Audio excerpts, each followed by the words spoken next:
আজকে কাজ করতে করতে এত রাত হয়ে যাবে ভাবতে পারিনি। তো গাইজ আজকে অনেকগুলো কাজ পড়ে গেল, তাই দেরি হয়ে গেল আসতে। আসসালামু আলাইকুম এভরিওয়ান। আজকে সকাল সকাল আমাদের গ্রামে একটা হিটাচি মেশিন সার্ভিস করে বেরিয়ে গেলাম গলসি।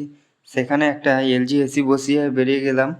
তারপরে আবারও একটা এলজি মেশিন বসিয়ে নিলাম। পাইপিংটা তোমরা দেখতে পাচ্ছ, তো কমেন্টে সবাই বলবে কেমন হয়েছে পাইপিংটা।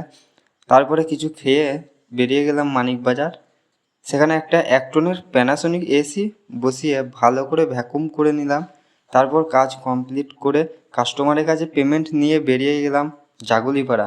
সেখানে একটা এলজি মেশিন সার্ভিস করে কাস্টমারের কাছে পেমেন্ট নিয়ে জাগুলিপাড়াতে আর একটা এসি সার্ভিস ছিল গোদরেজের, সেটাকে ভালো করে সার্ভিস করে সেখানে মিষ্টি খেয়ে অন্ধকারের মধ্যে বেরিয়ে গেলাম বাড়ি।